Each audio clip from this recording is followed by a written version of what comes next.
Chega pra cá, meu povo, que tá no ar mais uma edição do Bom Dia Produtor. É quarta-feira, dia 5 de abril de 2023, programa começando com imagens ao vivo de Caçu, município do interior goiano.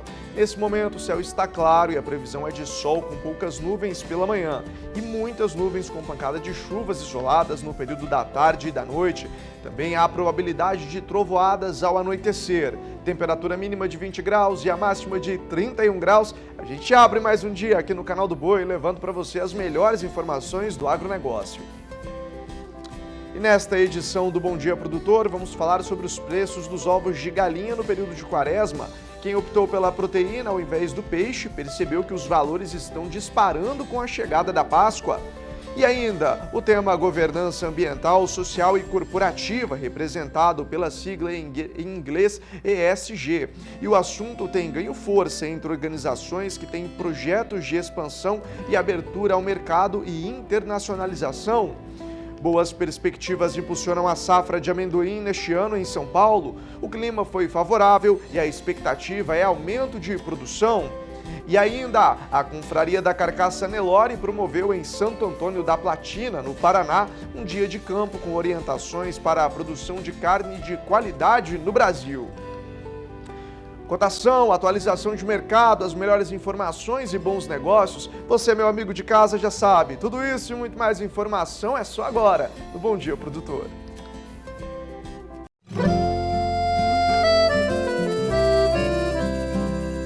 Acorda que o galo já cantou e o sol já vem fazer brotar mais um novo dia. Lenha no fogão, café pra esquentar e a bicharada no quintal. Bota pra molhar, tira leite no curral, arreia o cavalo, tem gado pra campear.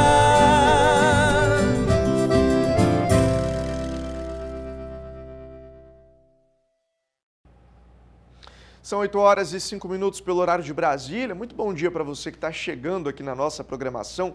Bom dia, produtor, iniciando com destaque da nossa capital federal. Os 100 primeiros dias do governo do atual presidente da República, Luiz Inácio Lula da Silva, do PT, devem ser discutidos no Palácio do Planalto. Quem traz os detalhes é a repórter Flávia Rabelo. Olá, bom dia. Governadores devem participar hoje à tarde aqui no Palácio do Planalto de um encontro com o presidente Lula, onde vão ser debatidos os primeiros 100 dias de governo. Todos os 27 governadores foram convidados, mas nem todos confirmaram presença na reunião marcada para as 4h30 da tarde. Para o agronegócio, o que interessa mesmo são dois assuntos: a viagem do presidente para a China, marcada para a semana que vem, e principalmente como andam as negociações para o Plano Safra, que deve ser lançado em maio ou junho. A reforma tributária também vai estar em debate na reunião desta quarta-feira. E nós vamos acompanhar tudo. De Brasília, Flávia Rabelo. Boas perspectivas impulsionam a safra de amendoim neste ano em São Paulo. O clima foi favorável e a expectativa é de aumento na produção. De acordo com o Instituto de Economia Agrícola, a safra paulista de amendoim está em crescimento. O clima colaborou desde o plantio à colheita e favoreceu a qualidade dos grãos. Além disso, o órgão prevê um cenário positivo para as exportações do produto. Veja o que disse a pesquisadora do IEA, Renata Martins Sampaio. A safra atual tem expectativas de aumento da produção, puxada especialmente pela produtividade, que é resultado das condições climáticas, do tempo de plantio e também do desenvolvimento da planta. Com isso, a estimativa é que essa safra seja de 700 mil toneladas. As exportações é um grande canal, um importante canal de comercialização do amendoim. Em 2022, foram exportadas 285 mil toneladas de grãos e, com isso, as expectativas do mercado exterior foram reforçadas também pela exportação do óleo de amendoim, puxadas principalmente pela demanda do mercado chinês. As condições de preços, elas apresentam uma retração em relação ao mesmo período do ano passado, mas as expectativas de manutenção das exportações em patamares semelhantes aos registrados no ano de 2022, trazem boas expectativas para essa etapa da comercialização. De Araçatuba, São Paulo, Gustavo D'Angelo. Terminou na última sexta-feira a Tecnoshow Comigo, em Rio Verde, no Goiás. A feira ultrapassou o volume de negociações do ano passado, que foi de 10 bilhões e meio de reais. A repórter Ana Paula Bellini traz agora um balanço.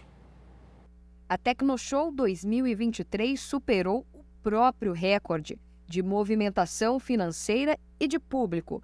Ao todo, 138 mil pessoas visitaram a feira tecnológica durante os 5 dias de evento.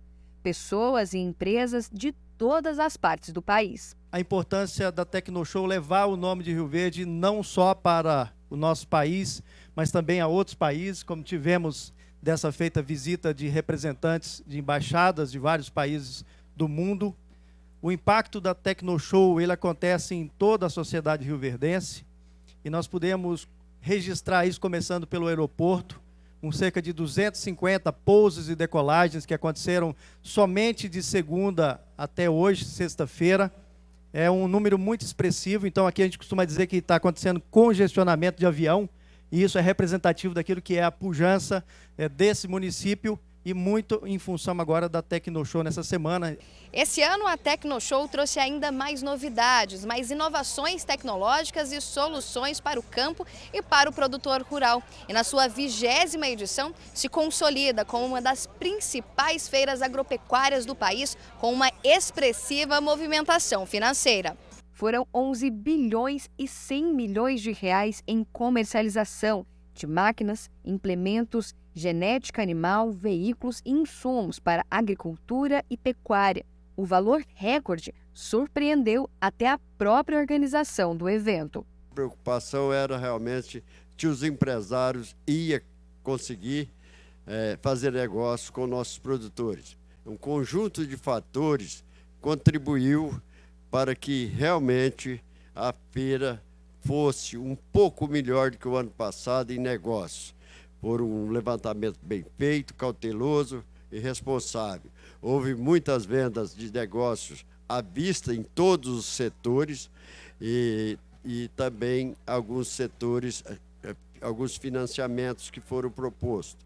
A tendência dos bancos é de aprovar a maioria desses créditos. E a Tecnoshow já tem data marcada no próximo ano. Foi anunciado que a feira irá acontecer nos dias 8 a 12 de abril de 2024. A expectativa é que obras de infraestrutura na rodovia sejam feitas para facilitar o acesso dos visitantes. Segundo a Prefeitura de Rio Verde, a Tecnoshow criou mais de 12.500 empregos diretos e indiretos. De Rio Verde, da Tecnoshow, Ana Paula Bellini. Já estamos no outono e muitos produtores querem saber como deve ficar a estação climática para esse ano em Mato Grosso do Sul. Como o clima vai afetar, por exemplo, o agronegócio? A repórter Kylie Rodrigues traz detalhes para a gente na próxima reportagem. A estação climática é de fundamental importância para o trabalho do produtor rural, seja na agricultura como na pecuária também. E é sobre esse assunto que a gente conversa agora com o Cláudio Lazarotto, que é pesquisador da Embrapa Agropecuária Oeste. Pesquisador, o que a gente pode esperar aí do outono, né? E já daqui a pouquinho outono e inverno, como que será esse período?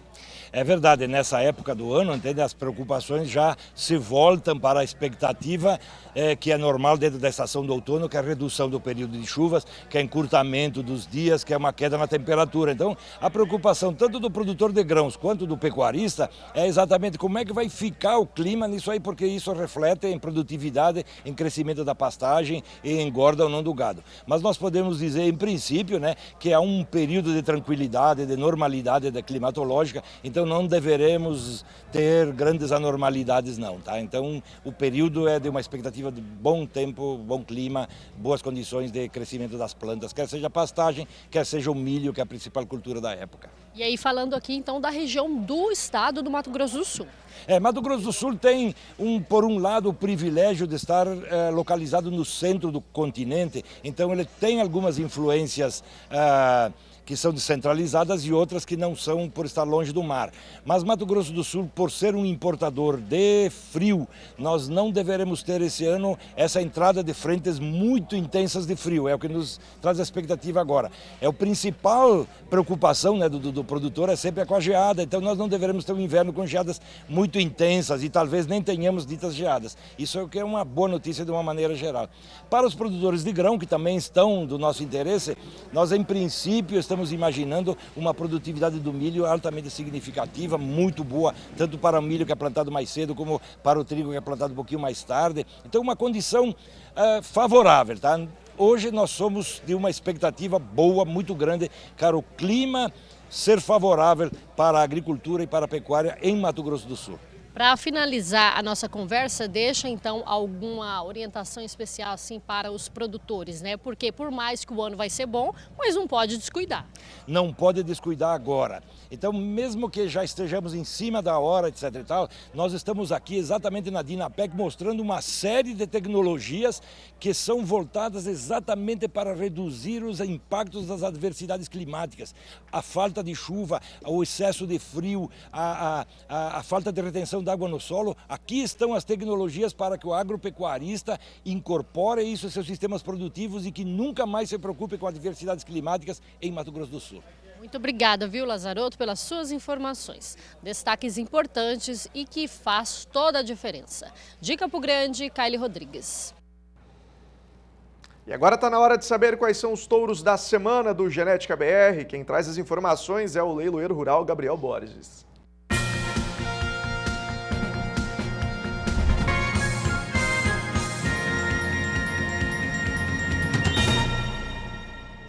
E a bateria Touros da semana traz a heterose do Angus. Traz aqui para você 5 reprodutores Aberdeen Angus extraordinários. O primeiro que a gente traz na tela aqui, ó, é o lote número 39, é o 3E T-Bone. Aí na sequência tem um touro também espetacular, que é o lote número 110, que é o S2 Vextor. Olha que máquina, olha que touro aí muito rústico, né? Um touro extremamente adaptado. E temos também mais touros, tem mais 3 reprodutores excepcionais que ficam à disposição a preço promocional até domingo, que está aqui na tela, lote 625, que é o EPV espartano. Na sequência, nós vamos trazer um touro que é nome difícil, mas é um espetáculo de reprodutor, que é o Colpas BSB Enchanter, que é o nosso lote 644. E aí, na sequência, finalizando a bateria Angus para você, nós temos o tiro certeiro, que é o Varilek Killshot, que é o nosso lote número 711. Então tá aqui, ó, aproveita, não perca as oportunidades, lembra das regras, pedido máximo por touro é o de 100 doses, pedido mínimo para você gozar os descontos na ação Touros da Semana é um pacote de 200 doses. E lembra que nos investimentos acima de 3 mil, nós entregamos para você a custo zero. Um grande abraço e nos acompanhe na grade de programação do SBA.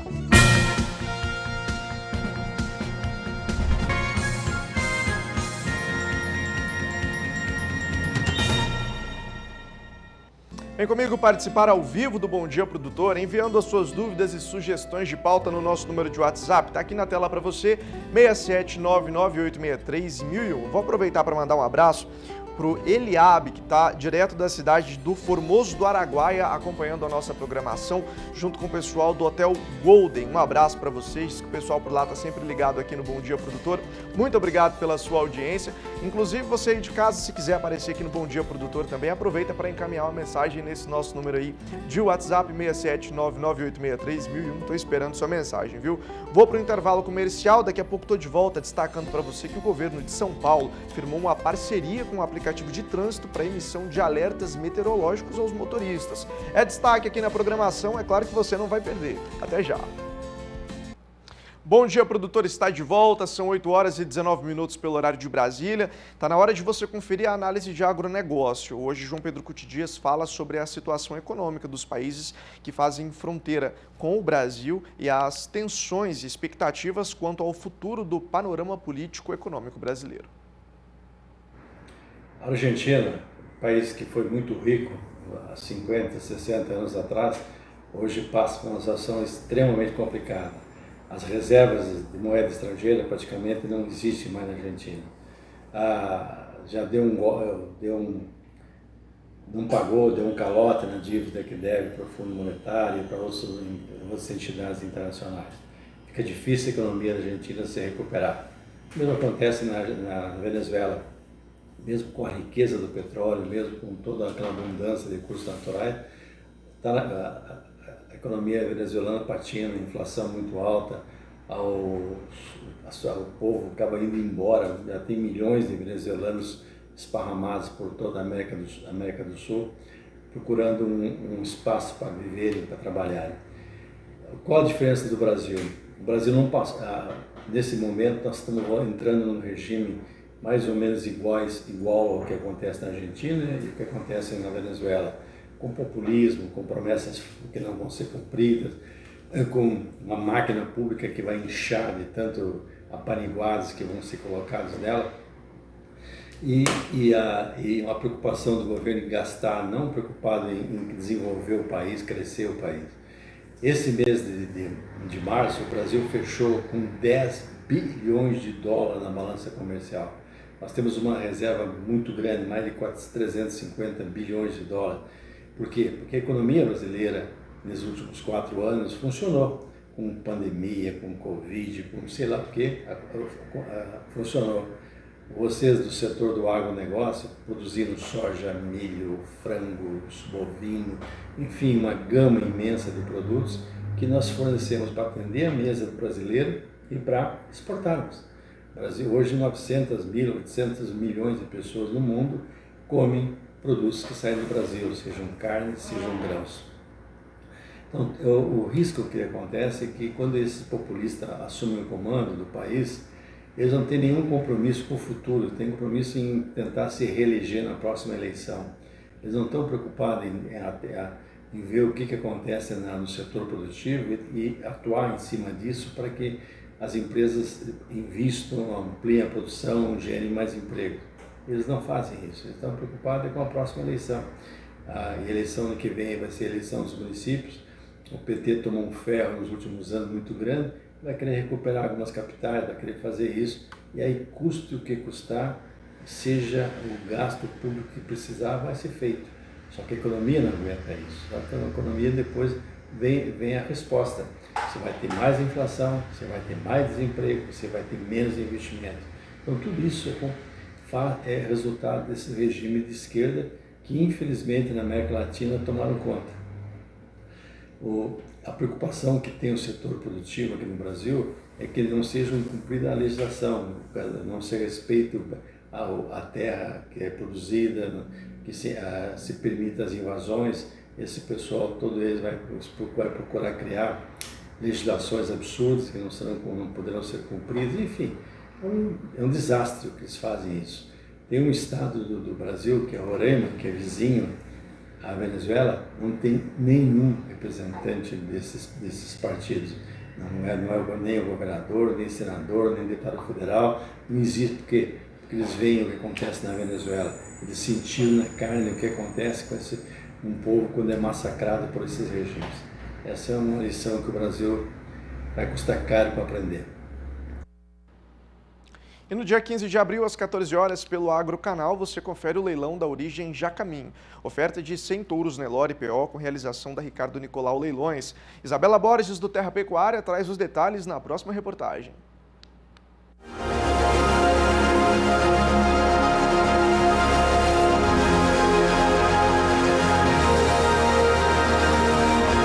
A Fazenda Jacamim, aqui em Nova Mutum, no Mato Grosso, é como uma propriedade modelo, exemplo de usos de tecnologias, e é assim que abre suas porteiras para convidar a todos os pecuaristas e amigos da região para um dia de campo e leilão de touros do criatório na origem. Um projeto aí com a Ricardo Nicolau Leilões. Serão 2 dias de muita troca de informação com palestrantes, temas importantes a serem debatidos e, claro, genética de primeira sendo ofertada.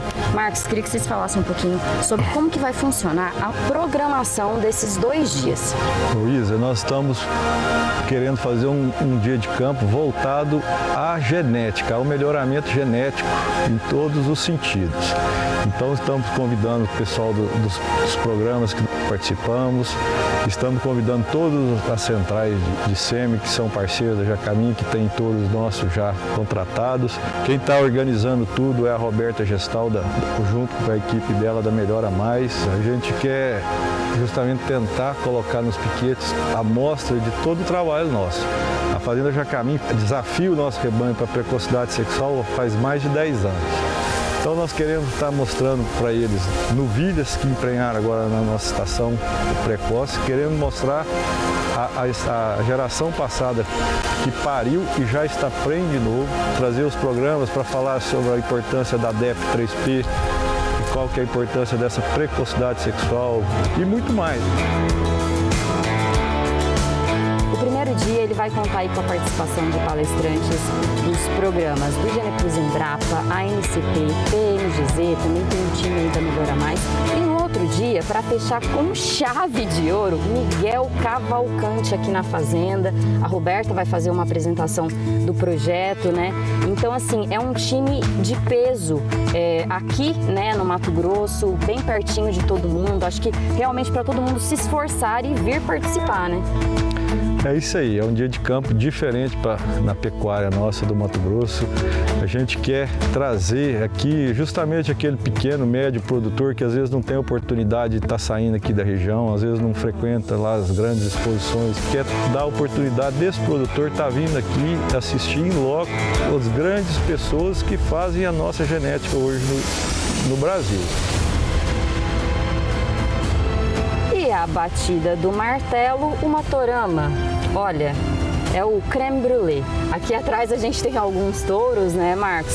E você sempre com muita acurácia para levar animais que façam esses clientes fidelizarem, tá sempre voltando, sempre comprando novamente, né? Isso aí, Isa. Vamos estar apresentando, vendendo alguns exemplares muito bem avaliados. Para você ter uma noção, dentro da NCP, a média dos touros que vão por leilão é top 3%. Dentro do Geneplus é top 1% de média. Vamos estar leiloando também 2 touros de central, já contratados. Isso aí vai ser uma surpresa, a gente vai anunciar mais na véspera, mas já tem 2 touros de central que vai ser vendido durante o leilão. Esse leilão é o leilão que ele vai abrir a temporada aí de 2023, os leilões da Jacamim. A gente veio com uma tourada aí de 30 meses, em média, uma tourada muito bem recriada, uma das preocupações que a gente tem é de manter essa rusticidade desses animais. Então esses animais, eles vêm de pasto, realmente são os animais muito bem adaptados, que a gente sabe do desafio que eles vão encontrar para frente, justamente por conta desse período que antecede aí a entrada da diminuição das chuvas. São animais que realmente estão preparados para qualquer ambiente que for, seja aqui no Mato Grosso, seja no Pará, seja na Bahia. Todos os clientes, inclusive dias atrás, a gente já recebeu ligação de cliente lá da Bahia perguntando desse leilão com interesse em adquirir animais para levar para a Bahia, para você ter noção, que é uma região um pouco mais desafiadora para esses animais, né?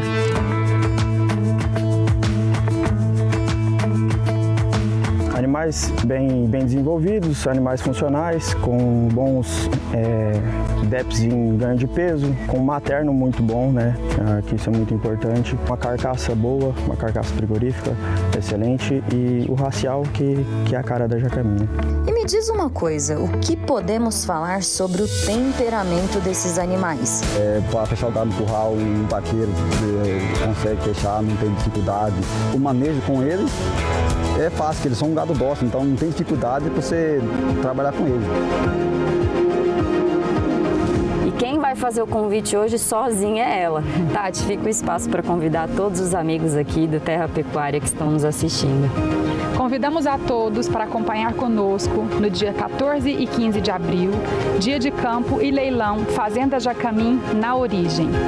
As assessorias ficam por conta de Bula Assessoria, Melhora Mais, Ricardo Nicolau Leilões é a leiloeira para dar mais informações a todos. Acompanhem conosco pelas lentes do Agro Canal. Contamos com vocês.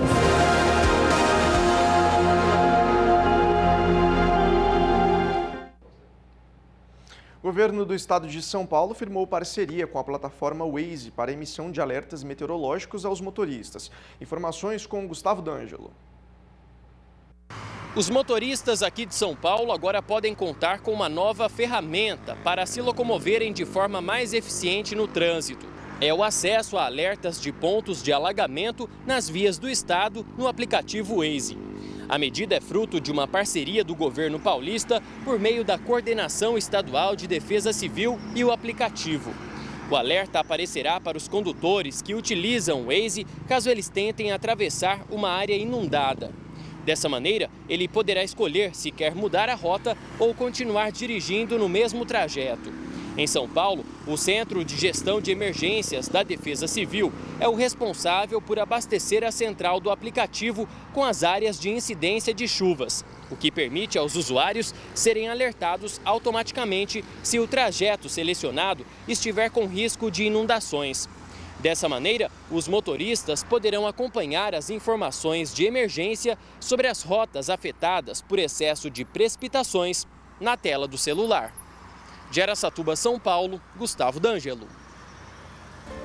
Por aqui é hora de mais um intervalo, mas antes quero te lembrar que você acompanha a nossa programação pelo site e pelo Facebook do Canal do Boi, o site canaldoboi.com. Estamos também na NET, claro, canais 190 e 690, e todo final de semana tem Canal do Boi na Sky, número 241, e Agro Canal no número 161. No próximo bloco você vai conferir a terceira parte da nossa reportagem especial sobre os búfalos lá no estado do Rio Grande do Sul, e é claro que você não vai perder. Até já! Bom dia, produtor, está de volta, são 8 horas e 34 minutos pelo horário de Brasília e o nosso assunto agora é a governança ambiental, social e corporativa. O tema tem ganho muito espaço entre organizações que têm projetos de expansão, abertura ao mercado e internacionalização. Para falar sobre esse assunto, converso agora com a advogada Ana Faraculami. Bom dia, Ana, seja bem-vinda ao Bom Dia, produtor. Bom dia, tudo bem? Muito obrigada pela oportunidade de estar aqui para falar um pouquinho do tema. Ana, eu queria que você começasse para a gente explicando, né, sobre essa sigla, o significado dela, a origem, né, como que foi direcionado tudo isso. Joia. ESG é uma sigla do inglês, que significa Environmental, Social and Governance, basicamente ambiental, social e governança, e representa 3 pilares que passaram a ser muito importantes à medida em que houve todo um movimento nas organizações, não só voltado à ideia de retorno aos acionistas, que é o que toda empresa quer, né, como objetivo final, mas também de retorno à sociedade e como que a empresa tem um papel importante na sociedade no qual ela está inserida.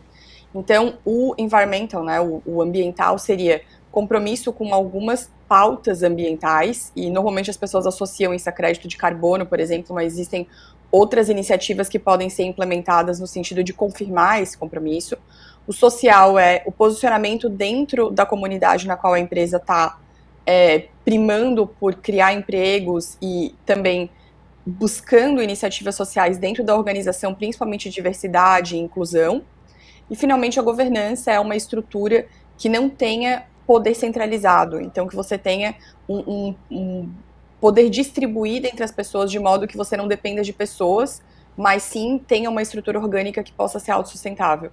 Basicamente seria esse a origem, né, do ESG, que é uma pauta que hoje está sendo extremamente comentada, mas é muito recente, aqui no Brasil principalmente, e o significado da sigla.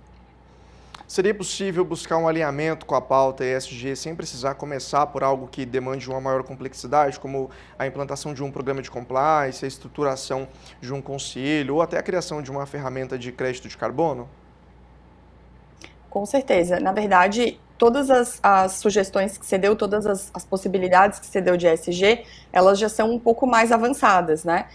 Faz muito mais sentido você estruturar um conselho, você ter um programa de compliance implementado na sua organização, a busca pelo crédito de carbono é algo paralelo. Seria possível você fazer de largada, mas tem um custo um pouco mais elevado, né? Um custo agregado um pouco mais elevado.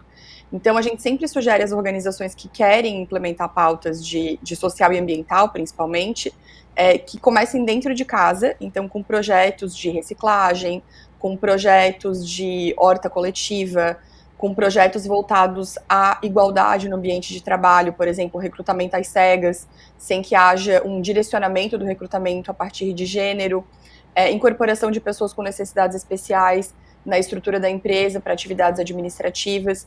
São todas iniciativas de baixo custo e que podem ser agregadas à rotina da empresa sem que haja um impacto muito grande na estrutura dela. Depois que essas campanhas são implementadas e que você compromete as pessoas com a pauta ESG, aí você pode passar para as outras etapas, que a minha sugestão seria, então, a implantação de um programa de compliance com uma estruturação orgânica.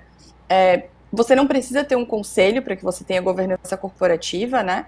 Você só precisa ter uma estrutura, um organograma bem estruturado, top-down, e com todas as pessoas tendo muita consciência de qual é o seu papel dentro da organização. Isso também é um esforço que você pode começar a implementar de largada, com o seu jurídico, com uma consultoria especializada em societário ou em ESG, e que teria um custo muito baixo para a organização e já estariam trazendo ela para dentro da pauta ESG. Agora, o aspecto menos enfatizado é o S, né, o social, que indica aí a importância de promoções de pautas que revertam em benefício à comunidade em que esta vem inserida, né, as empresas, em valores aos colaboradores. É isso mesmo? Como que está dentro dessa questão? É bem importante a tua colocação, porque, de fato, as pessoas às vezes esquecem do S e do ESG, e eu sempre falo que é muito comum, quando a gente fala de ESG com as pessoas, elas associarem automaticamente a questão ambiental e, especificamente, a questão do crédito de carbono, quando se trata de uma pauta muito mais extensa, muito mais complexa e que dá muito mais oportunidade para a organização. Porém, a governança acaba sendo a segunda colocada, né, a medalha de prata, porque toda organização entende que ter uma estrutura orgânica reverte em benefício dos acionistas.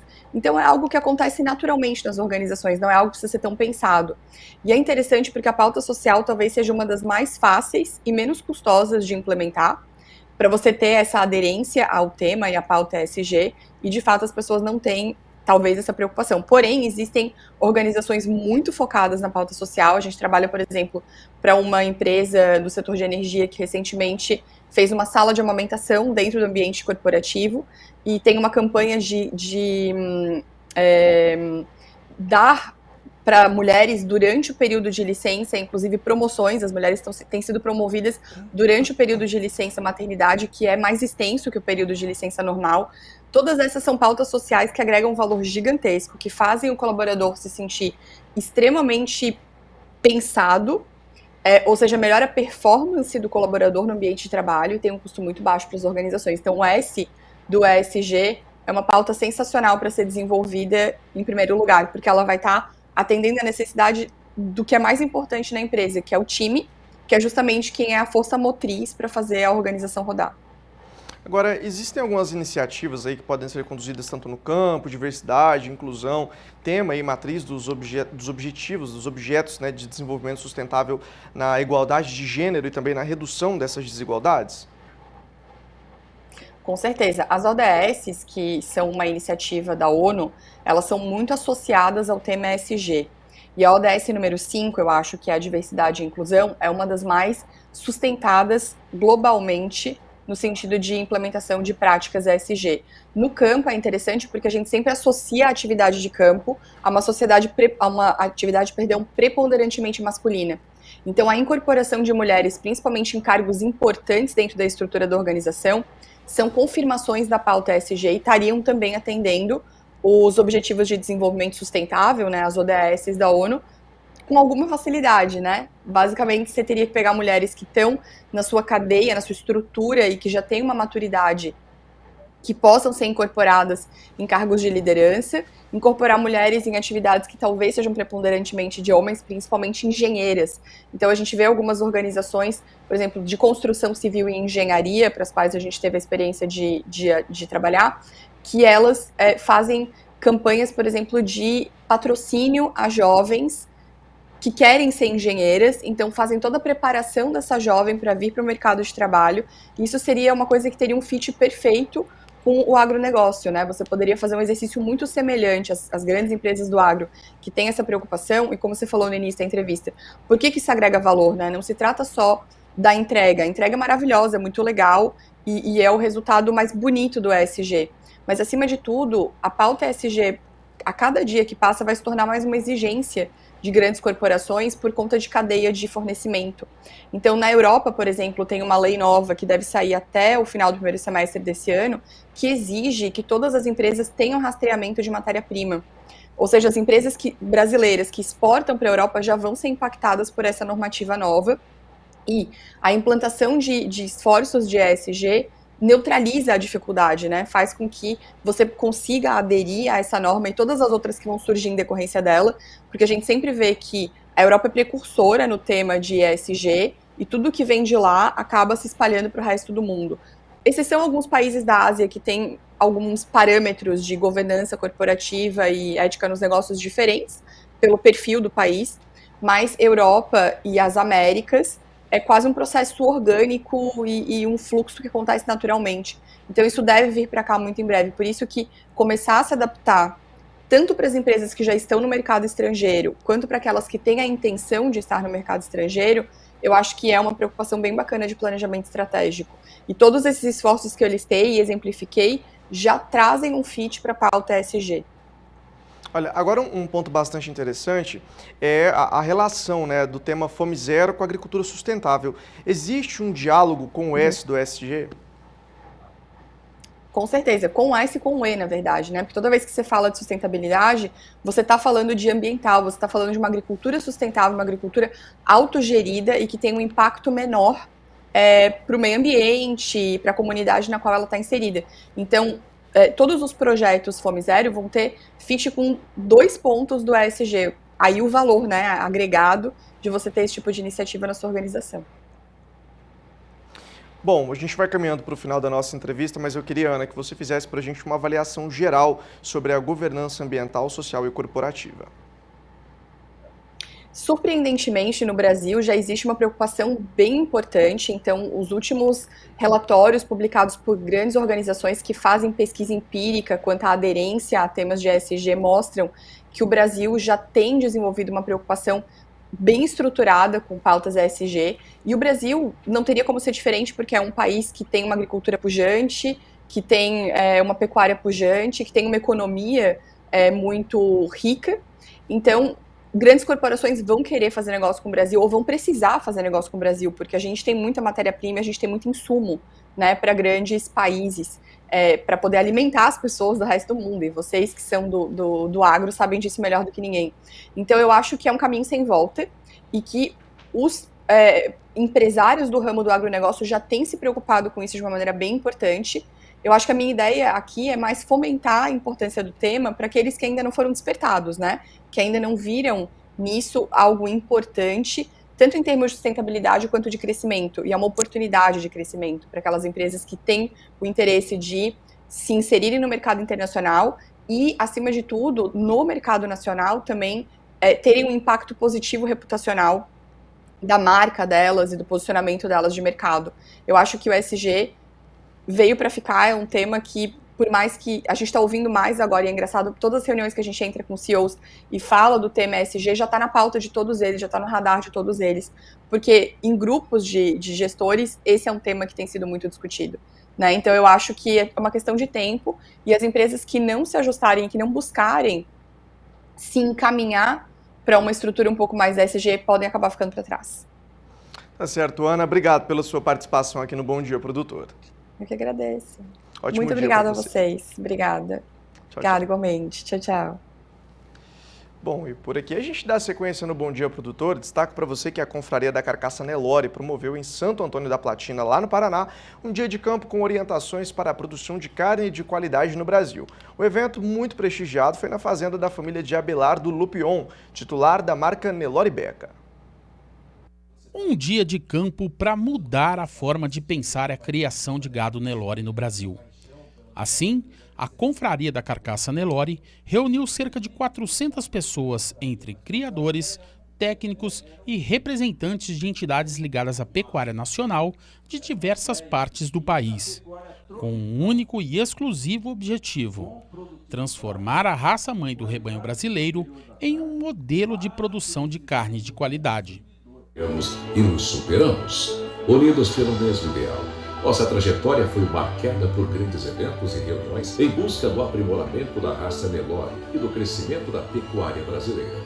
Sr. Chiro, mais uma vez a confraria promovendo esse encontro, né, para difundir aí a tecnologia, para difundir a produção de carne de qualidade e trazer essas informações para esses criadores. E a gente percebe que a cada ano que passa, a cada evento da confraria, a gente percebe um crescimento de público e isso reflete o trabalho que vocês vêm realizando, né?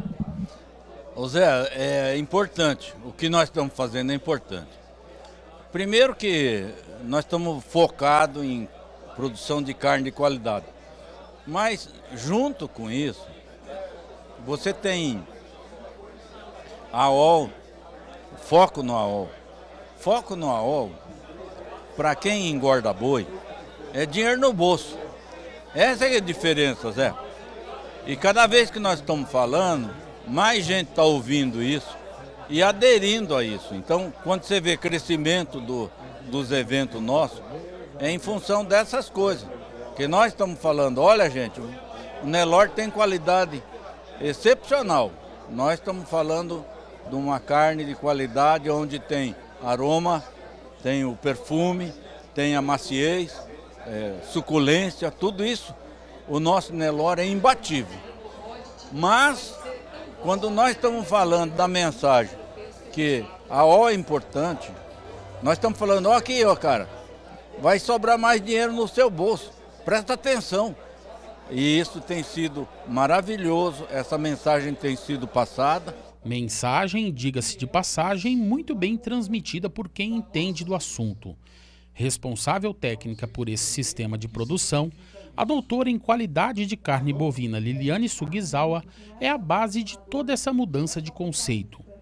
Através da ultrassonografia de carcaça, ela mede os índices que conferem a cada indivíduo características como marmoreio, área de olho de lombo e espessura de gordura subcutânea. Fatores que atribuem à carne do Nelore maciez, suculência e sabor incomparáveis. Eu já dei muita palestra, muitas, inúmeras, eu nem sei quantas. Mas aqui reúne toda a pecuária do Brasil, né? Aqui a gente está com um grupo que não é só de selecionador, que não é só pecuarista, que não é só criador de bezerro.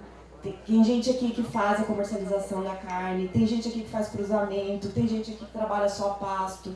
Então aqui a responsabilidade está grande, pessoal. E eu estou aqui como uma mensageira. Eu só trouxe uma tecnologia que já foi testada para o Brasil. E eu vou mostrar para vocês, né, que essa tecnologia, ela é o bastidor, a ciência da confraria. Agora, Liliane, a gente percebe o seguinte, esse conceito tem mudado como um todo e a gente vê os pecuaristas já fazendo esse trabalho e muita gente divulgando a questão nesse sentido de que hoje não basta mais saber o que o animal tem por fora, a apresentação, ver por fora. Muito mais importante do que isso é saber o que ele tem por dentro também, né? Exatamente. E olha que prova mais impactante do que você vê num evento de um selecionador de Nelore, tantas pessoas do cruzamento industrial, das cooperativas, dos sistemas produtivos que se alimentam adequadamente seus animais, tem toda uma preocupação com o bem-estar, que abatem seus animais jovens. E o que eles estariam fazendo aqui se não buscando a genética de correção para suas matrizes comerciais? Porque no final das contas, a carne de qualidade brasileira, ela começa com a mãe Nelore. E se a mãe Nelore não for positiva, a gente nunca vai conseguir padronizar esse processo. Então, maior prova do que essa que nós tivemos aqui nesse evento hoje não existe, né? Precisamos sim unir as forças e trabalhar por um objetivo único, que é fazer essa carne com maior eficiência econômica, maior qualidade para o consumidor, né? Com esse foco. Participaram do evento nomes importantes no cenário da pecuária nacional. Entre eles, os presidentes da ABCZ e da Associação de Criadores de Nelore do Brasil, além do chefe-geral da Embrapa Gado de Corte. E agora eu estou aqui com o presidente da BCZ, Gabriel Garcia Cid, vou conversar um pouquinho com ele, né? Ele que veio prestigiar também esse dia de campo aqui da Confraria da Carcaça Nelore. Gabriel, qual foi a impressão que você teve do que você viu aqui hoje, principalmente quando se fala nessa questão da mudança de conceito da produção de carne no Brasil a partir da raça mãe, que é a raça Nelore? Impressão muito boa, a gente conhece já há algum tempo o trabalho da Confraria da Carcaça Nelore, admiramos o trabalho que ela faz. Estamos entrando hoje como um dos confrades também, a Fazenda Cachoeira, como criador estamos entrando. É um trabalho sério, criterioso e que mostra, através da seleção do seu grupo de trabalho, dos rebanhos colaboradores da confraria, o objetivo de se produzir uma carne de melhor qualidade. É um conceito muito interessante, aí, né, dar os parabéns ao presidente, o seu Chiro e toda a sua diretoria, todos os membros, de estabelecer objetivos de produzir uma carne macia, saborosa e a partir do produto carne, aí sim, construir toda a genética necessária para chegar no produto final. E quando a gente vê aqui essa apresentação, essa discussão a respeito dessa nova ferramenta que é a ultrassonografia de carcaças, eu acho que vem agregar ainda mais e contribuir ainda mais para essa evolução agora. Além da eficiência, agregando e ajudando, além da eficiência, também com a qualidade de carne do Nelore. Então esse bicho branco de cupim, que é uma máquina de fazer carne maravilhosa, sem dúvida nenhuma, tem ainda um futuro promissor para atender os mercados, tanto de commodity como os mercados mais exigentes de carne do mundo. Hoje a gente vê um evento dessa magnitude, né, reunindo lideranças do Brasil inteiro, então, inclusive com uma meta de ter 1.000 vacas, 1 milhão de vacas, né, agregadas, 1 milhão de vacas comerciais, para agregar como teste desses touros melhoradores para a qualidade. Então eu percebo agora, o presidente Gabriel se une também ao grupo, enfim, eu acho que é um acontecimento histórico para a melhoria de qualidade de carne no Brasil. Vai marcar, esse dia de hoje vai ficar marcado na nossa história. O Dia de Campo contou ainda com a palestra de um dos nomes mais conceituados no país quando se fala em qualidade de carne. Roberto Barcelos falou sobre a importância de identificar o perfil do consumidor para saber qual a carne ele deseja consumir. Durante a apresentação, ele também mostrou como deve ser feita a desossa de uma carcaça. Esse movimento nada mais é do que escutar o consumidor final, entender quais as necessidades, entender que ele de fato está disposto a pagar mais por um produto melhor e organizar a cadeia para trás. A gente pensa em qualidade de carne, nas características intrínsecas, maciez, sabor e suculência, mas são características de animais mais jovens, de animais com mais gordura subcutânea e animais com marmoreio. E essas características trazem impacto nos índices zootécnicos, em precocidade sexual, habilidade materna, rendimento de carcaça, rendimento de desossa na indústria. Então, é descobrir um novo tipo de zootecnia para atender cada vez mais a demanda de consumidores mais exigentes. Abelardo Lupion, titular da marca Nelore Beca, foi o grande anfitrião. Ele destacou a seriedade do trabalho para se produzir no país um produto de extrema qualidade, valorizando a genética e o criador. Que nós, junto com a confraria, que temos um novo modelo para os produtores rurais. Nós estamos hoje, eu acho que em 9 estados brasileiros, vamos chegar em 13 estados brasileiros, que hoje nós temos gente de 13 estados brasileiros aqui, para mostrar que cada região nós vamos ter alguém vendendo carne de qualidade. Um criador podendo colocar, entendeu, melhoramento no seu plantel, para poder ter resultados. Então esse trabalho é um trabalho muito sério, muito técnico, tá? Então esse é um novo sistema de se pensar e nós não pretendemos aqui ter frigorífico, ter nada. Nós queremos em cada região do país, nós queremos ter os nossos representantes vendendo carne boa. Nós vamos fornecer genética e eles vão fornecer genética também, porque nós queremos, quanto mais tiver de criadores, bons criadores, tá, nós vamos poder dominar o país. Tá? Então isso é uma coisa importante, é uma proposta nova. Tá? Aqui não tem nenhum criador novo ainda, né? São todos criadores experientes que estão fazendo parte e nós sabemos o que nós podemos oferecer. Nós não estamos brincando, não. A Confraria da Carcaça é uma realidade e vai se tornar cada dia mais. E como não poderia ser diferente, como em todos os eventos da Confraria da Carcaça Nelore, o grande momento do dia de campo foi a degustação da carne, que só de olhar já dá água na boca. Estão servidos?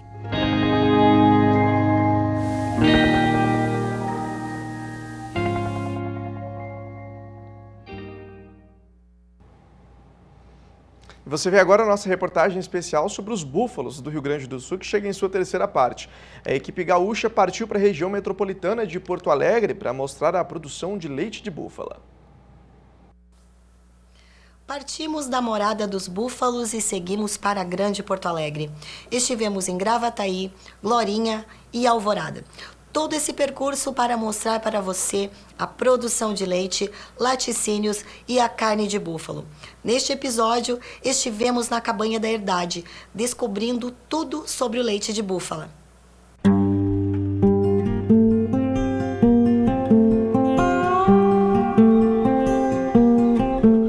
Amanhece o dia na Cabanha da Herdade. Localizada em Gravataí, na Grande Porto Alegre, logo que o sol começa a raiar, também começa o movimento na propriedade. É hora da ordenha das búfalas. O jovem produtor de leite de búfalas da raça Murrá, Guilherme Aidos, é criador desde 2004. E a sua cabanha no Rio Grande do Sul foi destaque na Expo Inter, levando os títulos da feira. Ele e seu assistente André Luiz organizam os animais e os equipamentos para a coleta do leite. A bubalinocultura vem ganhando espaço no Brasil. De acordo com a Associação Brasileira de Criadores de Búfalos, a bubalinocultura cresce em torno de 10% ao ano. Guilherme nos explicou o processo de ordenha utilizado na cabanha. O processo é bastante similar ao processo de ordenha do bovino, só que a gente faz apenas uma ordenha por dia. A gente tem aqui no nosso brete de ordenha 2 corredores, um corredor para as búfalas e um corredor para os terneiros. Então a gente trabalha com o terneiro ao pé, ao lado da búfala, para manter ela mais calma, estimular a produção de leite. Se houver a necessidade, a gente abre uma porta que tem entre os terneiros e as búfalas e a gente deixa eles mamarem para fazer o apojo. Isso é importante também no início da lactação, os 10 primeiros dias a gente deixa o terneiro mamando aqui dentro da sala de ordenha para ensinar a búfala que a sala de ordenha é o local para ela dar leite. Então todo o processo de aprendizado da búfala é realizado aqui dentro, utilizando o terneiro como uma ferramenta de trabalho nosso. Então a gente vai colocar um coxinho, a gente usa aqui o farelo de trigo, que é uma coisa que elas gostam muito, um agrado para elas. A gente faz normalmente, que nem da mesma forma que no bovino, o pré-dipping, uma limpeza primeiro, uma lavagem, depois um pré-dipping, uma solução antisséptica. A gente tira os esguichos, 3 esguichos de cada teto, para tirar aquele leite que está dentro do teto mais contaminado, digamos assim. E depois faz a colocação existe um tempo ali para ela baixar o leite e depois a gente faz a colocação do sistema de ordenha. Aqui a gente tem um sistema canalizado com 6 conjuntos e com um extrator automático. Então, da mesma forma que o bovino ele se adapta, quer dizer, a gente consegue fazer uma seleção dentro do bovino para ter animais que se adaptam bem ao conjunto de ordenha, na búfala é a mesma coisa. A gente já tem animais que são adaptados aos conjuntos de ordenha, com sacador automático, inclusive. Então, isso facilita bastante o trabalho. A gente só tem o trabalho de colocar, tem a medição individual do volume de cada búfala e, ao final do processo, essa ordenhadeira é sacada automaticamente. Aqui na Cabanha da Herdade, a proteção aos animais e o bem-estar é prioridade para os proprietários. Tanto na ordenha quanto durante o dia, as búfalas ficam junto com seus terneiros, isso diminui o estresse e melhora muito a qualidade e a produção do leite.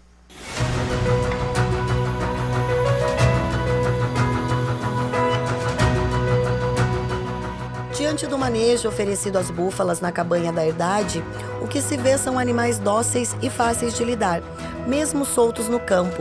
Têm uma relação amistosa e até de carinho com os humanos. A também criadora e veterinária Desirê Moller, atualmente à frente da Associação Sulina dos Criadores de Búfalos, nos mostrou como os animais são receptivos e com a cabeça em contato com o humano que demonstram a sua mansidão.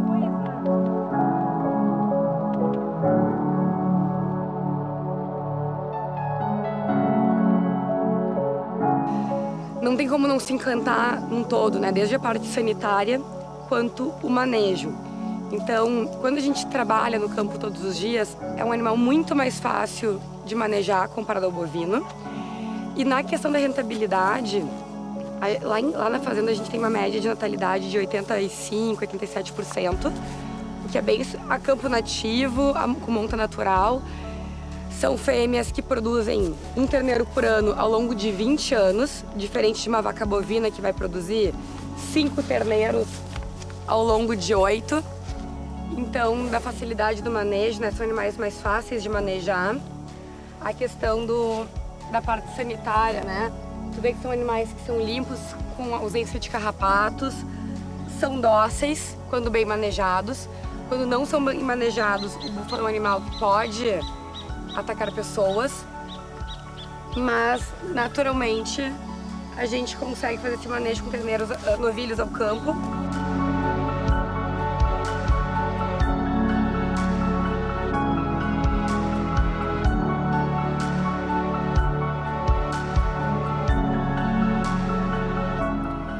O patriarca da família, Eduardo Aidos, fala da incrível adaptação dos búfalos, da facilidade de manejo e da produtividade desses animais em pequenas propriedades, e que a Cabanha da Herdade seguirá investindo em genética avançada dos búfalos no Rio Grande do Sul, citando que são bicampeões da Expo Inter com seus animais.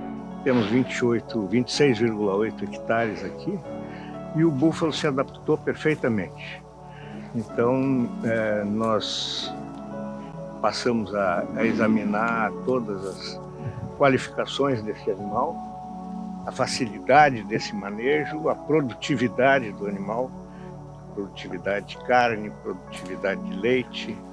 Então temos hoje essa dupla aptidão em todos os nossos animais e desenvolvidos no nível de genética avançada, que é o objetivo da Cabanha hoje. Já bicampeã da Expo Inter nos anos 2021, 2022. E estou muito satisfeito. Essa cabanha foi uma herança, ela se chama Cabanha da Herdade porque também pretende ser alguma coisa que se joga para o futuro, né? Para o futuro da família, para o futuro da sociedade, que é o que nos importa realmente, porque se trata de uma opção de subsistência e uma opção de produção sustentável para pequena e média propriedade urbana, base urbana, né? Nas zonas metropolitanas, nas zonas onde existe uma área urbana, onde o rural está no limite da área urbana, esse animal se presta de uma forma muito própria e eficiente para garantir a sustentabilidade do uso do solo, a garantia de uma produção saudável e de segurança alimentar, porque é um animal cujas propriedades, tanto da carne quanto do leite, elas não são nem competitivas com o que existe no mercado, elas são substitutivas pela sua capacidade de oferecer segurança à população. Do leite aos seus derivados, da criação aos cortes de carne. Esses são os temas da próxima parte do especial Búfalos no Rio Grande do Sul, aqui no canal do Boi. 9h08, horário de Brasília, de volta com Bom Dia Produtor, destacando para você que quem optou por ovos durante a quaresma percebeu que os preços estão mais altos. A proteína que substitui a carne nessa época do ano está disparando. As informações com Gustavo D'Angelo. A alta no preço dos ovos tem várias razões, como por exemplo, a queda na produção durante a quaresma. É que de acordo com especialistas, nesta época do ano, os dias ficam mais curtos, o que interfere diretamente no processo biológico das galinhas, que tendem a produzir menos ovos. Outro motivo é o aumento do consumo, já que muitas pessoas diminuem ou deixam de comer carne durante a quaresma, substituindo a proteína por ovo. Tudo isso leva à subida de preço. Em Bastos, principal região produtora do estado de São Paulo, o preço do ovo branco tipo extra teve aumento de 20,6%, passando de R$ 145,90 a caixa com 30 dúzias em março de 2022 para R$ 175,97 no mesmo período deste ano. Para os ovos vermelhos, houve alta de 22%, com o produto passando de R$ 165,69 a caixa para mais de R$ 200. Na gôndola do supermercado, o produto também subiu, mas de acordo com a associação que representa o setor, o aumento no preço não está afetando a procura. De Araçatuba, São Paulo, Gustavo D'Angelo.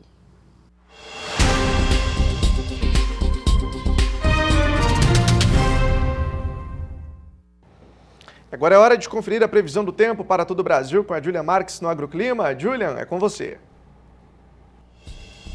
Bom dia, Vinícius, e bom dia a todos.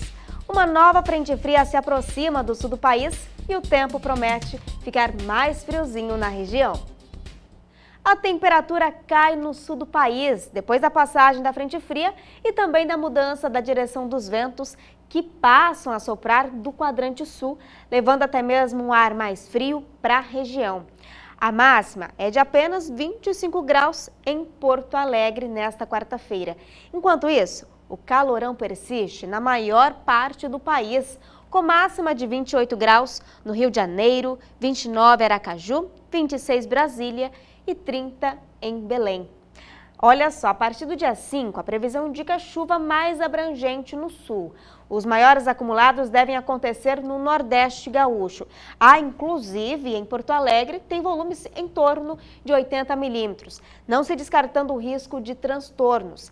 Em algumas lavouras na região, os volumes podem variar entre 35 e 70 milímetros, mas não devem atrapalhar muito o andamento das atividades de campo neste período. Após o afastamento da frente fria, o tempo seca em praticamente toda a região e a temperatura cai. Mas, por enquanto, não há indícios de frio intenso, com risco até mesmo de geadas para as áreas produtoras. O tempo promove aí um período sem chuva e será benéfico para o andamento da semeadura do milho safrinha na região. No sudeste, tem previsão de chuva. E não só isso, a chegada de uma frente fria deve ali aparecer no finalzinho desta semana. E olha só, os acumulados devem variar entre 35 e 80 milímetros entre São Paulo e a metade sul de Minas, o que pode atrapalhar de forma bem momentânea as atividades de campo, como a pulverização, mas nada que cause grandes prejuízos aos produtores. E tem previsão de chuva no centro-oeste. Os maiores acumulados ficam persistindo ali no noroeste de Mato Grosso, chegando aos 100 milímetros, o que continua sendo um problema devido ao solo encharcado e aí a dificuldade também de manejo nas lavouras. Entre 11 e 16 de abril, a chuva persiste sobre o Brasil Central, principalmente para quem mora no Mato Grosso, Goiás e também Distrito Federal, que tem volumes em torno de 50 milímetros. Apesar de ainda serem esperados altos volumes, as pancadas tendem a ser rápidas e intercaladas com janelas de tempo aberto. No Mato Grosso do Sul, as chuvas serão bastante irregulares neste período. Na região nordestina, a chuva persiste e ela vem volumosa na faixa norte do Nordeste, com acumulados que ainda devem beirar a casa dos 80 milímetros, entre Maranhão, Piauí e Ceará, ainda mantendo as atividades de colheita da soja em ritmo lento. Enquanto que no centro baiano, nada de chuva significativa por enquanto. Agora no norte, vamos dar uma olhada? A chuva volumosa persiste na maior parte da região, o que deve manter o solo bastante úmido em áreas ali de soja e pastagens. Ainda que de forma mal distribuída, são esperados volumes entre 70 e 150 milímetros, que podem ser registrados neste período.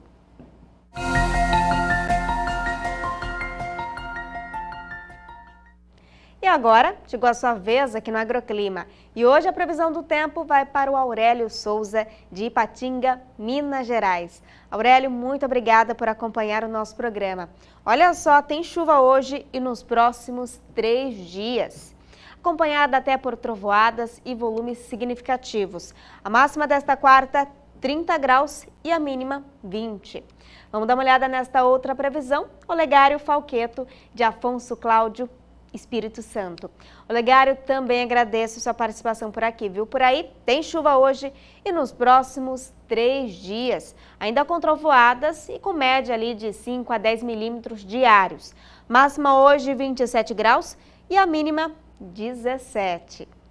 E ainda dá tempo de você conferir aqui a previsão do tempo, viu? É só enviar uma mensagem para a nossa equipe por meio do número 67 99264 7810 ou comentar no nosso vídeo no YouTube o seu nome completo e a sua cidade. Estou te esperando.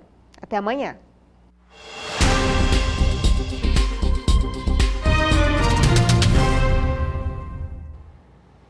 É hora de ir até a redação do Canal do Boi para conferir os destaques do portal canaldoboi.com. Daniel Catuver chegando por aqui nessa manhã. Meu amigo, muito bom dia para você. Olá, Vinícius. Bom dia para você. Bom dia a todos que nos acompanham nesta manhã.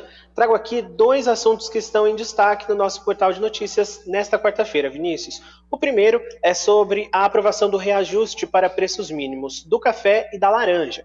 O Conselho Monetário Nacional aprovou os novos valores para a safra 23-24, que ficaram da seguinte forma. O preço do café arábica aumentou 12,77% e a saca de 60 quilos saltou de R$ 606 para R$ 684. Já o Conilon teve reajuste de 5,8% e a saca também de 60 quilos saiu de R$ 434 para R$ 460.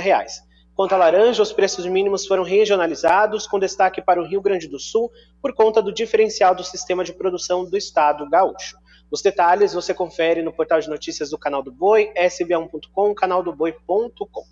Bom, e agora mudando de assunto, vamos falar sobre pecuária, com o objetivo de levar melhoramento genético a pecuaristas familiares. Campo Grande, capital de Mato Grosso do Sul, aderiu ao programa Mais Pecuária Brasil, uma iniciativa da Confederação Nacional de Agricultores Familiares e Empreendedores Familiares Rurais. O acordo de cooperação vai garantir a doação de 600 prenheses anuais para fortalecer a cadeia produtiva da pecuária leiteira de corte, além da doação de doses de sêmen e insumos necessários para o processo de inseminação artificial por IATF em território nacional, já que pelo menos 4.000 municípios também demonstraram interesse nessa iniciativa. A expectativa é que o programa aumente de 500 prenheses confirmadas em 2022 para 1 milhão em 2025 em todo o país.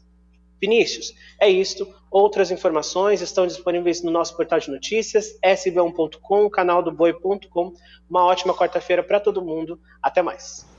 Valeu, Daniel. Obrigado pela sua participação. Ótimo dia para você. E vem aí 7 dias na 7 com uma programação especial. De domingo, dia 8 até o dia 17 de abril, durante a Expo Grande e ao vivo pelo Canal do Boi, o remate é de reprodutores geração 2020 e matrizes da geração 2021. No dia 17 de abril tem um grande leilão com oferta de touros de central, repassadores, doadoras e super precoces na LPO. Com imagens de Gadiel Chaparro e reportagem e produção de Rosa Cabral, vamos acompanhar a primeira parte desse especial.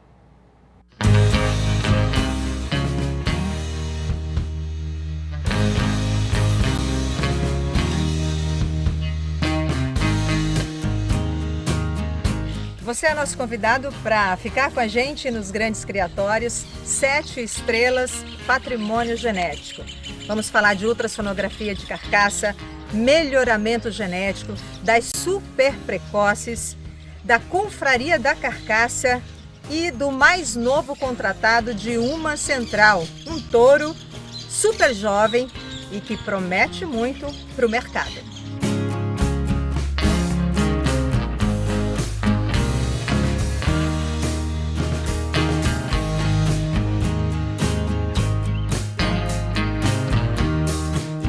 E os Grandes Criatórios é isso, também mostrar os bastidores do que acontece na fazenda durante as nossas gravações. Aqui, por exemplo, agora, filmando os lotes, né, Naor? Isso, são os touros que vão ser comercializados tanto no shopping quanto no leilão, Rosa. Qual é a média de touros nesta edição? Para o shopping nós temos cerca de 80 reprodutores e aí, você sabe, no patrimônio genético vão cerca de 15 reprodutores que são grandes repassadores. Touro de Central dessa vez, viu, Rosa? Ah, tá liberando assim? Touro de Central, de primeira mão para você, Rosa. Canal do boi. E as super precoces prens, só animais e fêmeas de desempenho espetacular para o patrimônio genético. No shopping, animais a preço fixo, com pagamento parcelado. Quando se fala em patrimônio genético e se fala em melhoramento genético, o que os animais das 7 estrelas oferecem para o mercado? Segurança para o investidor. Rosa, vamos falar primeiro de patrimônio genético. A 7 estrelas tem 35 anos de seleção e você sabe, uma seleção formada das 50 grandes vacas de destaque de quando a 7 estrelas começou, entre elas inúmeras grandes campeãs nacionais, Rosa. Então, esse rebanho descende de grandes matriarcas que vieram para cá para trabalhar no Cerrado, Rosa. E aí você me perguntou sobre melhoramento genético. Sim. Esse rebanho vem sendo avaliado geneticamente, selecionado com uma pressão muito forte e agora nessa nova etapa, né, do Juliano Beraldo assumindo a direção, com um foco muito grande em animais de produtividade, desempenho de carcaça, desempenho reprodutivo, animais que vão contribuir extremamente para a pecuária de corte. Cadê o Juliano? Bom, a 7 não para, né, Rosa? Com esse ritmo que nós temos aqui e todo esse trabalho que é desenvolvido no dia a dia, você sabe disso, acompanha há muito tempo. Então nós estamos aqui, o pessoal da Lente Rural, que é quem nos apoia aí nas gravações, trabalhando, a equipe de apoio aí separando os reprodutores. Juliano está lá no Mangueiro com o Fernando Manzucci avaliando bezerro, Rosa. Então, trabalho aqui, todas as frentes trabalham ao mesmo tempo. Simultaneamente. Simultaneamente. Então, vamos dar um pulinho lá? Vamos lá, vamos lá. Fechou. E aqui estão eles, garrados na lida. O manejo é com o controle da bezerrada de FIV. 258. 6164. 258. Macho. Tá visto. Ao lado do grupo de bezerros, criador e técnico conversam das avaliações, que procedem assim. Os animais passam pela pesagem, a avaliação subjetiva da conformação frigorífica e todos recebem uma nota na desmama, numa classificação que vai de 1 a 6. A pior nota é a nota 1, a melhor é a nota 6.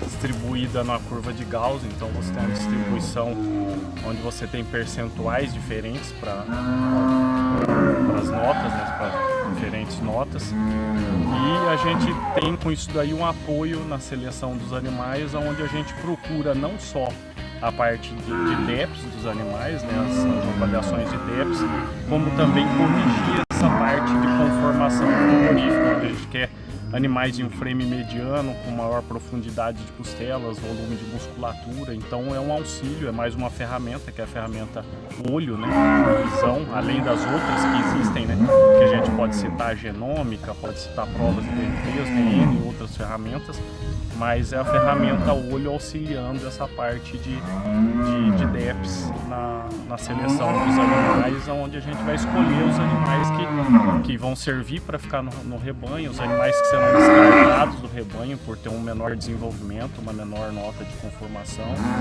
alguns animais que serão multiplicados pela ferramenta de FIV, então os animais de melhor desempenho, melhor conformação frigorífica, com uma boa avaliação também de DEP, esses animais depois serão futuros, no caso reprodutores, né, na FIV, ou no caso dos machos, futuros doadores de sangue. A FIV acaba sendo mais um recurso, né, para a multiplicação da genética de ponta da propriedade. Então a gente tem a identificação das melhores matrizes, né, e ao invés desses animais produzirem um bezerro por ano, a gente acaba multiplicando essa ponta. Isso faz com que a curva de nascimentos de qualidade aumente muito. Isso ajuda muito na seleção. E a rapidez. Então um bom animal, às vezes num ano, produz o que ele produziria na vida inteira. Na próxima reportagem, Grandes Criatórios foca nelas. As Fêmeas, 7 das 7. E o Juliano Beraldo apresenta o anfitrião Cacife, que acabou de ser contratado por uma central. Até logo mais, pessoal!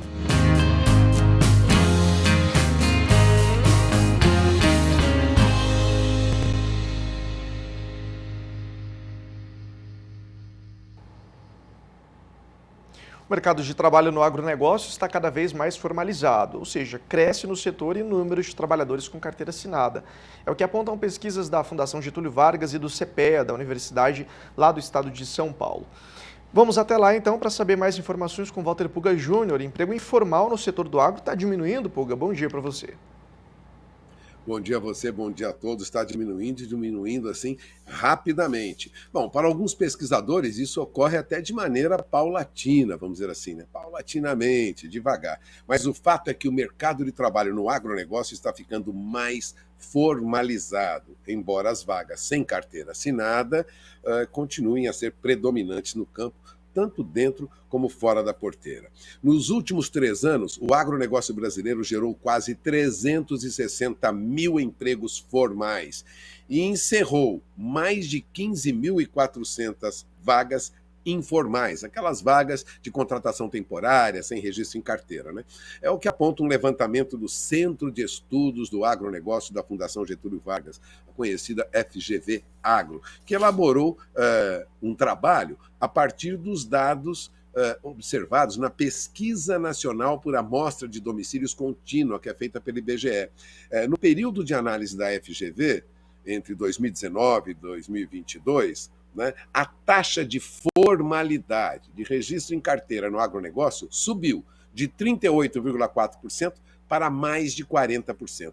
Esse é o maior percentual nessa pesquisa nacional de amostra de domicílios que começou lá atrás, em 2016, ou seja, cresce a formalização no agronegócio. Ao todo, cerca de 14 milhões de pessoas trabalhavam na agropecuária e nas agroindústrias agora em 2022. Lógico, está incluído aí as agroindústrias, né, que processam produtos da agropecuária, né? Em 2019, eram apenas 13 milhões e 620 mil, agora são quase 14 milhões de pessoas. A diferença é de aproximadamente 350 a 400 mil pessoas a mais contratadas no agronegócio brasileiro. Essa tendência de crescimento de emprego no setor é importante ressaltar. Isso está hoje como destaque na primeira página do jornal Valor Econômico. Aliás, um trabalho sofisticado, uma reportagem muito bem feita de Camila Souza Ramos, da redação aqui em São Paulo do Valor Econômico, mostra que a tendência de crescimento já havia aparecido também numa outra análise feita recentemente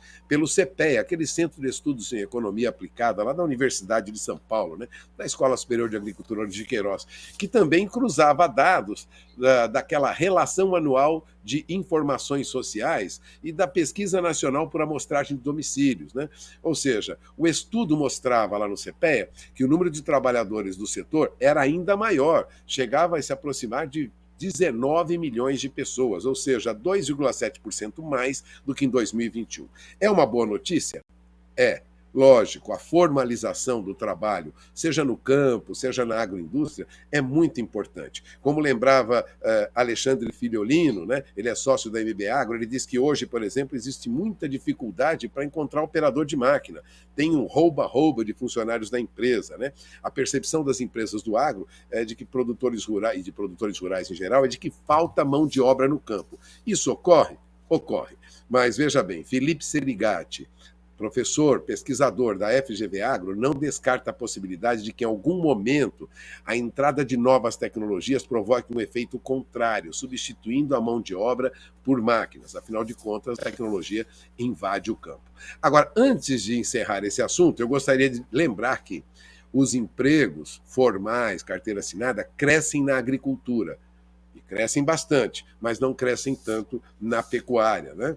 O que ocorre é que, na pecuária, a introdução de tecnologia tem reduzido o crescimento de vagas formais de trabalho. Na pecuária, apesar de também ter aumentado a contratação de pessoas com carteira assinada, há um processo de redução de vagas na pecuária, com a extinção de postos de trabalho informais, ou seja, os Os contratados informais, sem registro em carteira, estão diminuindo, mas a perda líquida de vagas nos últimos 3 anos foi de mais de 72 mil pessoas, vagas, empregos na pecuária. Essa diferença mostra que há um comportamento bem diferenciado, né, no agronegócio. O agronegócio não é uma unidade homogênea, lembrava Felipe Serigasti. Na pecuária, a China passou a comprar mais carne brasileira, houve exigências, tecnologia acabou tomando conta e a pecuária reduziu o número de empregos. Já na agricultura, cresce e cresce bastante, hein? Nos últimos anos cresceu mais de 10%, nos últimos 3 anos aproximadamente, período pré-pandemia até agora. São 9h29, horário de Brasília, temos pouco tempo, mas sem informação você não fica. O dólar abre mais uma vez em baixa, agora já opera na faixa de R$ 5,06, chegou a operar agora há pouco, rapidamente aí na faixa de R$ 5,05, a perspectiva é de que nós tenhamos o dólar continuando em queda, até porque o dólar lá fora, veja, eu acompanho aqui, está na faixa estável, considerando como referência o chamado índice dólar. O índice dólar está na faixa de 101 mil pontos, 101.260 pontos no exterior, o que mostra que o dólar não está forte frente a outras moedas, vai mantendo um patamar mais baixo, né? O índice dólar mostra o dólar com tendência de queda, desvalorização frente a outras moedas. Não é diferente frente à moeda brasileira. Antes de encerrar, só um recado. Petróleo tipo Brent está em queda neste momento. Petróleo em geral perde preço no mercado, mas veja, ainda se mantém o petróleo tipo Brent, que é o petróleo mais caro, na faixa de $85 o barril. De olho na informação, a economia está caminhando, retomando no mundo, mas há muita oscilação no mercado. Vinícius? Valeu, Pulga. Obrigado pela sua participação aqui no Bom Dia Produtor. Muito obrigado também pela sua audiência. Daqui a pouco, Bom Dia Produtor disponível na íntegra no nosso canal do YouTube. Para você, uma excelente quarta-feira. Amanhã, às 8 horas, a gente está de volta. Tchau, tchau.